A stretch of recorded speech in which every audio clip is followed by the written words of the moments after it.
Salamlar, hər birinizi Həvəskar Balıqçı kanalında xoş gördük. Bugün biz ev şəraitində aparış hazırlanmasını öyrənəcəyik. Bizə lazım olanların arasında apilka, 2 ədəd yumurta, 2 ədəd toyuq ciyəri, bir miqdar kəpək və biraz da suxari tozu var. Gördüyünüz kimi qabımıza apilkamızı əlavə edirik. Üzərinə 2 ədəd yumurtanı əlavə edirik. Sonra alınmış bu məhlulu yaxşı-yaxşı qarışdırmağa başlayırıq. Yaxşı-yaxşı qarışdırırıq. Bu proses hardasa sizin bir neçə dəqiqənizi apara bilər. Nə qədər yaxşı qarışdırsaq, yumurta apilkanın canına bir o qədər yaxşı opacaq. Bu da bizə ona görə lazımdır ki, böyütdüyümüz aparışlar bu məhlulu yemək zənn edib, onunla qidalanacaq və yaxşı böyüyəcəklər.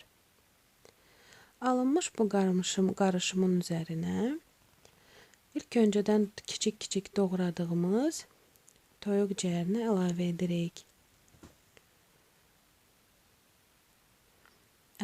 edirik. Və eyni qaydada onu da yaxşı-yaxşı qarışdırmağa başlayırıq. Bu bizə ona görə lazımdır ki, bizim qarışımımız həm yumurtanın, həm ciyərin dadını versin. Yaxşı-yaxşı qarışdırırıq. Gördüyünüz kimi. Bu etapda üzərinə bankanın 3də 2-sinə qədər kəpək əlavə edib, onu da qarışdırırıq. Və üzərini belə bir qapaqla, dəlikli qapaqla bağlayırıq ki, içinə rahatca hava və milçəklər keçsin. 4 gün bir kənarda sərin və qaranlıq bir yerdə saxlayırıq. 4 gündən sonra böyütdüyümüz aparışlar indi gördüyünüz vəziyyətə gəlirlər. Baxırıq və bu qədərin nə qədər olduğunu deyə bilməyəcəm. Amma böyük ehtimal ki, bu böyütdüyümüz bu qabın içərisində 500 ədəddən də çox artıq iri və balıqlar üçün çox dadlı olan aparışımız mövcuddur. Bu etapda biz bu qarışımımızın üzərinə suxari tozu və kəpək əlavə edəcəyik. Bankanın içində qalan aparışları da boşaldırıq. Bir xeyli aparışımız var. Bunu bir nəfərlik deyil, bəlkə də 10 nəfər bunlarla rahat balığa gedə bilər. Gördüyünüz kimi bir miqdarda kəpək əlavə edirik və suxari tozu əlavə edirik. Yaxşıca qarışdırırıq. Burada mən yüngülcə qarışdırıram, amma fərq etmir.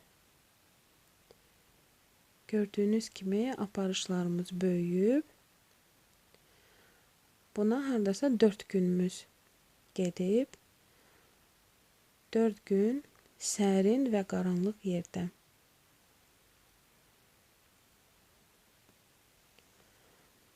Hal-hazırda biz qutumuzdan qırmaq seçirik. Baxaq görək. Bu olar. Deməli, qırmaqlarımız nə çox iri, nə də çox xırda deyil. Yəni mən burada nümunə olaraq göstərirəm. Hardasa orta böyüklükdə qırmağımızı götürürük. Artıqlarını toplayıb bir kənara qoyuruq. Və aparışlarımızın arasından iri olanını seçirik. Hətta birini yox, bir neçəsini. Və qırmağımıza keçiririk.